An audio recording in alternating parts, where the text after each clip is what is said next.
Bismillahirrahmanirrahim. Assalamualaikum warahmatullahi wabarakatuh. Berita Al Hijrah 22 Februari bersama saya Adi Akmal Syahrul. Dan berikut tajuk utama malam ini. Kartel daging, syarikat dan pengarah didenda 1.6 juta ringgit. Juga 6 negeri sepakat bubar DUN Jun ini.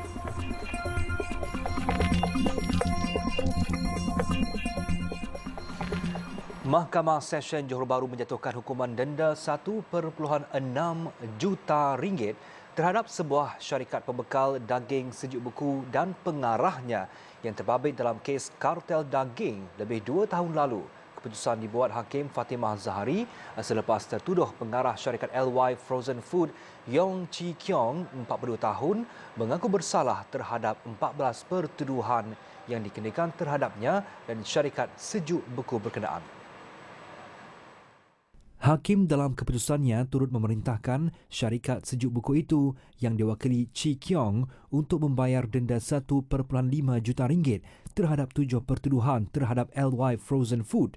Manakala Chi Kiong turut diperintahkan membayar denda RM100,000 terhadap 7 pertuduhan sama terhadapnya di samping penjara 6 bulan jika gagal bayar.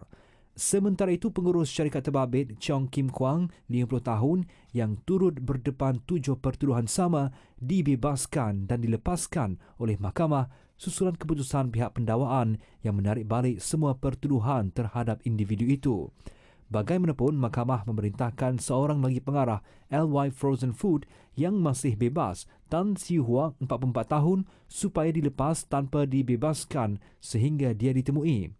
Terdahulu 9 Februari 2021, kesemua tertuduh termasuk seorang yang masih bebas didakwa menggunakan, memiliki dan menawarkan 3,418 kotak makanan sejuk beku dengan menggunakan perihal dagangan palsu tanpa kelulusan 2 badan pensijinan halal dari Australia selain menggunakan logo halal palsu tanpa kebenaran. Kesalahan itu didakwa dilakukan di Taman Perindustrian Desa Idaman Senai, Kulai antara 1 hingga 3 Disember 2020. Mereka didakwa mengikut Seksyen 5 Fasal 1-A, Seksyen 5 Fasal 1-C Akta Perihal Dagangan 2011, Peringkat 4 Fasal 1 Perintah Perihal Dagangan, Perakuan dan Penandaan Halal 2011.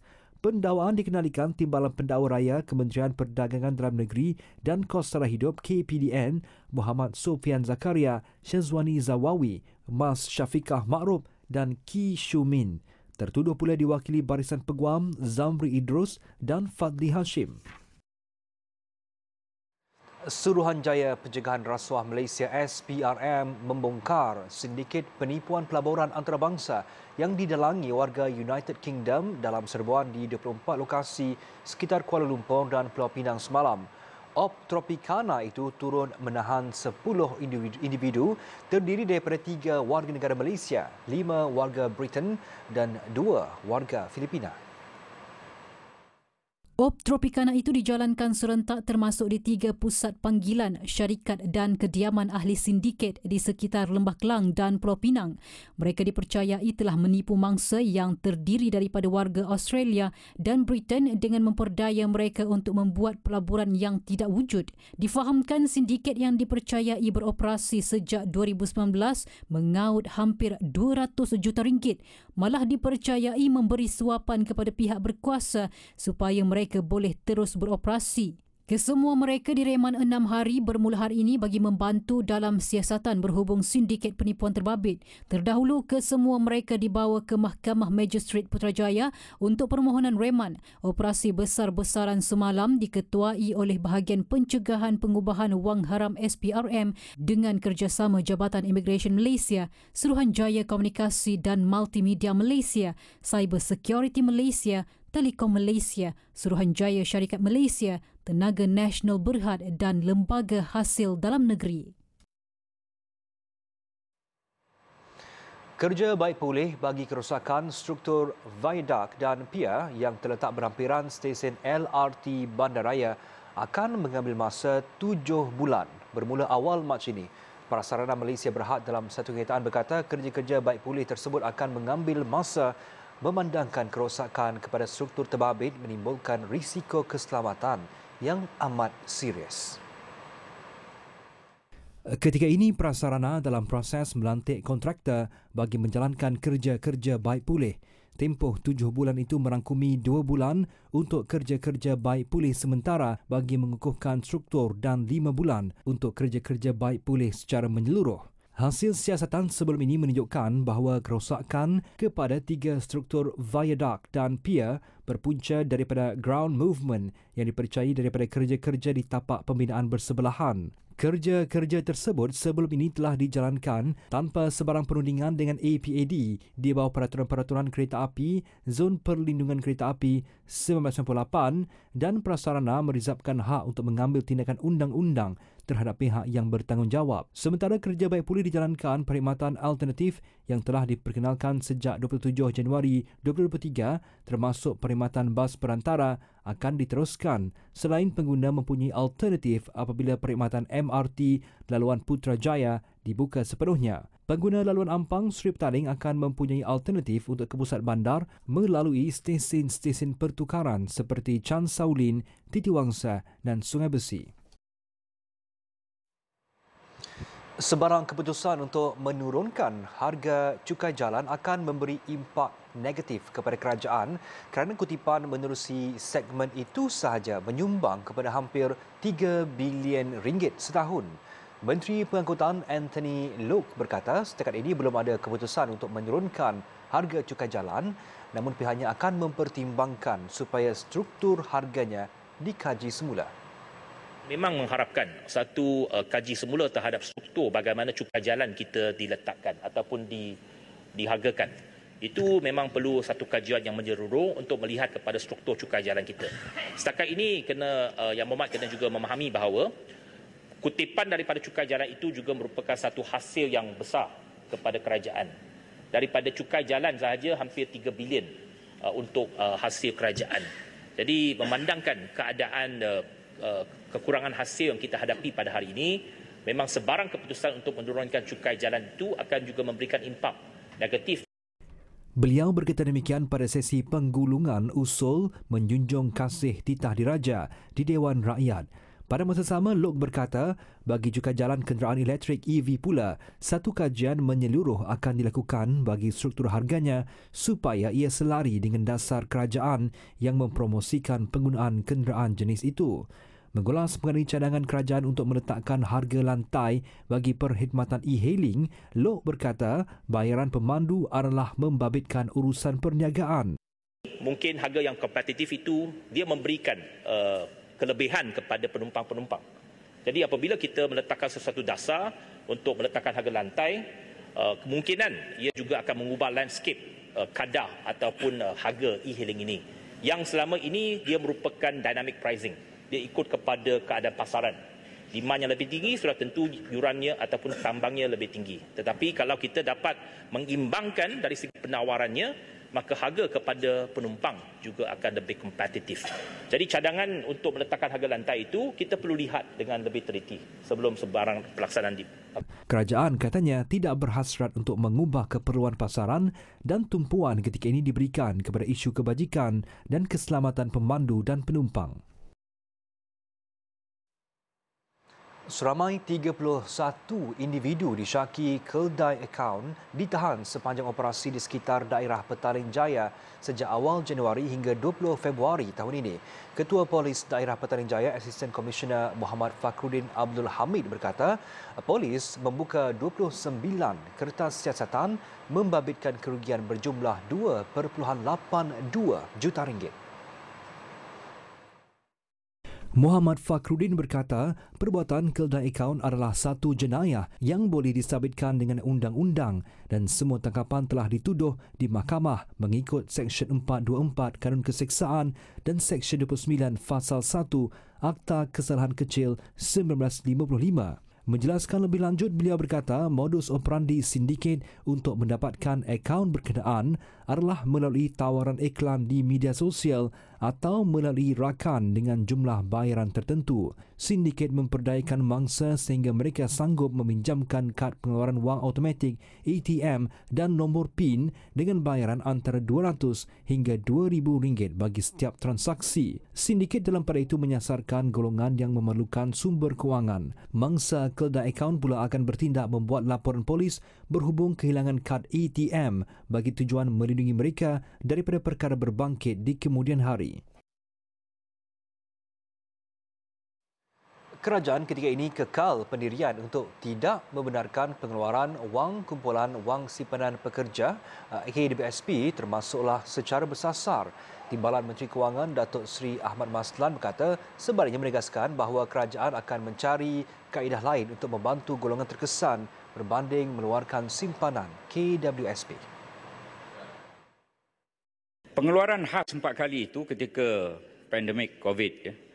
Sekarang ini kita sudah sampai ke era endemik dan negara-negara yang seumpama kita memberikan kebenaran keluar pun tidak lagi membenarkan. Dan satu lagi B40 dan M40 paling terjejas ahli akibat daripada kebenaran pengeluaran itu. Dan 67 juta atau 51.5%, separuh daripada 13.1 juta ahli berumur bawah 55 tahun kini mempunyai simpanan 10,000 dan kurang. Jadi ini angka-angka yang tepat dan benar.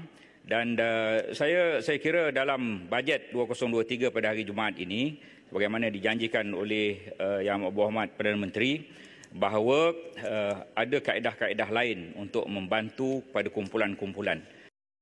Beliau berkata demikian bagi menjawab cadangan Ahli Parlimen Bera Datuk Seri Ismail Sabri Yaakob, Ahli Parlimen Kuala Selangor Datuk Seri Dr. Zulkifli Ahmad dan Ahli Parlimen Bacok Muhammad Syahir C. Sulaiman yang meminta kerajaan mempertimbangkan pengeluaran KWSP secara bersasar dengan syarat yang lebih ketat. Sementara itu, Ahmad Maslan berkata Malaysia dijangka tidak akan mengalami kegawatan ekonomi pada tahun ini berdasarkan momentum pertumbuhan ekonomi Malaysia yang masih kekal positif, terutama disokong permintaan domestik yang stabil khususnya perbelanjaan swasta.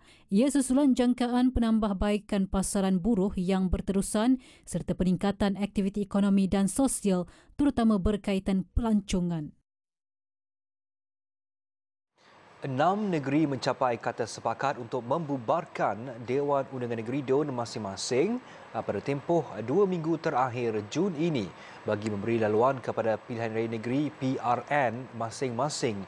Menteri Besar Selangor Datuk Seri Amiruddin Syari berkata kesepakatan itu dicapai dalam satu pertemuan antara 6 menteri besar serta ketua menteri di Ibu Negara hari ini. Menerusi hantaran Facebooknya, Datuk Seri Amiruddin berkata, persefahaman sudah pasti akan dimaklum serta dibincangkan di peringkat parti masing-masing sebelum dipersembah bagi tujuan perkenan Sultan yang di-Pertuan Besar serta Tuan Yang Terutama Negeri masing-masing. Pertemuan itu melibatkan Menteri Besar Negeri Sembilan Datuk Seri Aminuddin Harun, Ketua Menteri Pulau Pinang Chow Kon Yeow, Menteri Besar Terengganu Datuk Seri Dr. Ahmad Samsuri Mohtar, Menteri Besar Kedah Datuk Seri Muhammad Sanusi Maknor serta Menteri Besar Kelantan Datuk Ahmad Yaakob. Mengambil kira tempoh masa pembubaran itu, PRN di Selangor, Negeri Sembilan, Pulau Pinang, Kedah, Terengganu serta Kelantan dijangka diadakan pada Julai atau Ogos ini. Suruhanjaya Pilihan Raya SPR memaklumkan bahawa tiada pilihan raya kecil bagi Dewan Undangan Negeri DUN Batangkali Selangor susulan pengisytiharan kekosongan kerusi itu di bawah Undang-Undang Tubuh Kerajaan Selangor 1959. Setiausaha SPR Dato' Ikmal Ruin Ishak berkata, berdasarkan kepada bahagian kedua Undang-Undang Tubuh Kerajaan Selangor 1959, Speaker Dewan Negeri Selangor memaklumkan kepada SPR bahawa tiada keperluan bagi mengisi kekosongan luar jangka itu. Selaras dengan itu, tiada PRK bahagian pilihan raya negeri N07 Batangkali Selangor akan dijalankan. Pada 16 Februari lalu, Speaker DUN Selangor mengisytiharkan kerusi DUN Batangkali kosong berkuat kuasa 28 Januari lalu. Berikutan penyandangnya, Harumaini Omar daripada Parti Pejuang tidak hadir ke sidang DUN Selangor melebihi tempoh 6 bulan.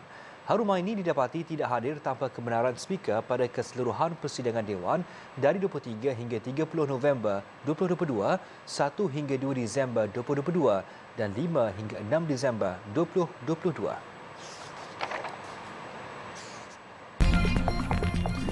Rumah makan percuma jamu 500 orang setiap hari. Bertemu kembali. Persiapan terakhir berhubung pembentangan bajet 2023 Jumaat ini hampir selesai. Perdana Menteri Datuk Seri Anwar Ibrahim berkata pihaknya bersama menteri kabinet lain sedang berusaha menyiapkan bajet berkenaan. Today actually is a full day. I have to focus only on the budget for this Friday. And normally, all sane and wise finance minister will not leave office 1 or 2 days before they present the budget. Beliau berkata demikian pada awal ucapan Majlis Penutupan Persidangan Antarabangsa Abdul Hamid Abu Sulaiman, Sumbangan Intelektual dan Reformasi Pendidikan di Universiti Islam Antarabangsa UIA hari ini. Datuk Seri Anwar yang juga Menteri Kewangan akan membentangkan bajet 2023 Jumaat di mana fokus akan tertumpu kepada cabaran ekonomi semasa, menarik pelaburan ke dalam negara serta mengutamakan kebajikan rakyat. Kali terakhir Anwar membentangkan bajet adalah pada 1997 iaitu perbentangan bajet 1998. Terdahulu penganjuran persidangan IRI ialah untuk melihat kembali perjuangan Allahyarham Profesor Emeritus Datuk Dr. Abdul Hamid Abu Sulaiman dalam memartabatkan dunia pendidikan dan inovasi Muslim dalam dunia pendidikan. Datuk Seri Anwar turut melancarkan 4 naskah buku. Lebih 200 bazar Ramadan di Perak terutama di Ipoh bakal menyediakan menu rahmah selaras dengan usaha kerajaan dalam membantu golongan sasaran. Datuk Bandar Ipoh, Datuk Rumaizi Baharin berkata pihaknya mendapat maklum balas positif daripada peniaga berhubung usaha itu dan beliau yakin lebih ramai yang akan menjual menu rahmah pada bulan Ramadan. Memang saya dengan ini menggalakkan kalau boleh seramai mungkin peniaga-peniaga menyertai program menu rahmah. Ya, ini baik untuk rakyat kita.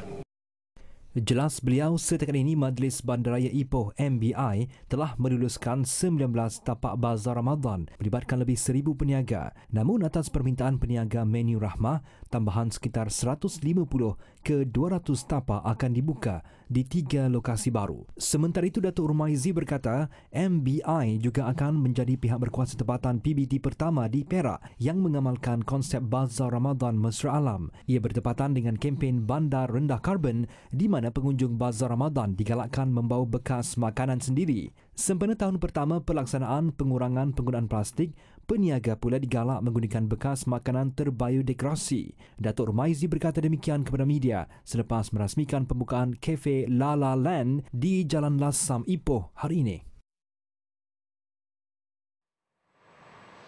Menyedari peningkatan kos sara hidup yang menghimpit golongan kurang berkemampuan, pasangan suami isteri di Simpang 4 Al-Star membuka rumah makan percuma yang beroperasi setiap Isnin hingga Jumaat. Idea itu tercetus apabila Jafri Ahmad dan isterinya Mazlina Makarudin melihat umat Islam di Makkah berlumba-lumba untuk melakukan amal jariah dengan menjamu makanan percuma kepada orang ramai. Jafri yang juga Presiden Bismi Empire berkata pada awalnya mereka hanya menyediakan makanan untuk 200 orang dan jumlah itu bertambah kepada 500 orang sehari. Alhamdulillah pada hari pertama pembukaannya kita bajet untuk 200 orang makan dan habis semua dimakan pada hari pertama dan ini menguatkanlah kami lagi untuk menyediakan lebih banyak makanan percuma setiap hari. Walaupun mengeluarkan kos sendiri, namun beliau gembira dapat menyumbang sesuatu kepada masyarakat tanpa mengira kaum dan bangsa. Beliau dalam pada itu percaya dengan nikmat bersedekah dan rezeki Allah, malah lebih terharu apabila ada individu tampil menyumbang beras, sayur-sayuran, minuman dan kuih muih. Rumah makan percuma ini tidak berhasil tanpa tukang masak yang berpengalaman. Azura Zainal yang sebelum ini pernah mengendalikan dapur di sebuah hotel sebelum ini tidak kekok memasak untuk kuantiti yang banyak. Menu utama dia mestilah ayam. Ayam pun terpulang dekat Kak Zura lah nak masak macam mana kan sebab Tengoklah apa barang yang ada yang boleh dimasak, ayam dan sayur. Lepas tu sambal belacan tu wajib dengan ulam-ulam. Setiap hari macam itulah. Lepas tu menu tukar-tukar lah setiap hari. Sementara itu, bagi golongan yang menikmati makanan percuma ini, bersyukur kerana inisiatif pasangan ini boleh menjimatkan kos perbelanjaan harian. Sebab barang pun dah naik. Mendadak lah kita kata harga dia tu kan. Baguslah kira bos buat macam ni, bos bismi buat macam ni kan. Makan free. Saya kurang sikit sebab betul lah, tolonglah bantu orang-orang susah kan.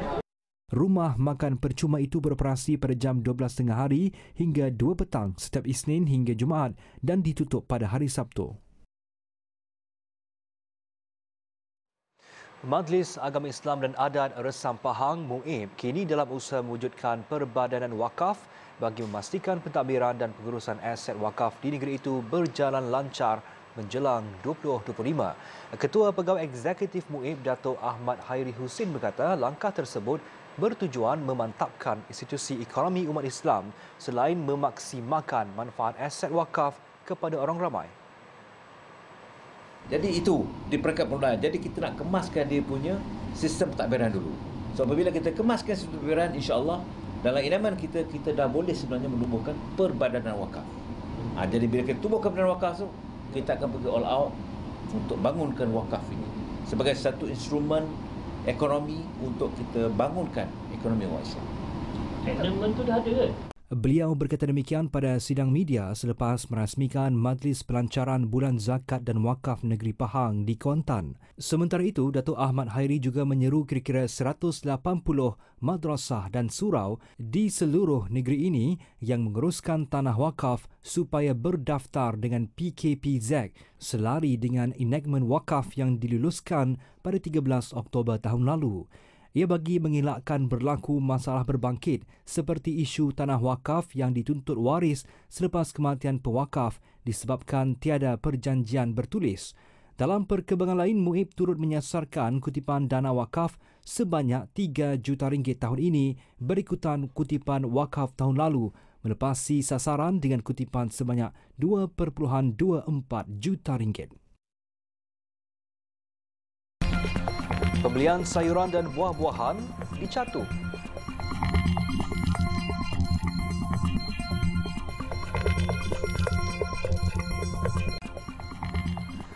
Bertemu kembali, beberapa pasar raya di United Kingdom mengenakan had kuantiti pembelian buah dan sayur-sayuran kepada pelanggan.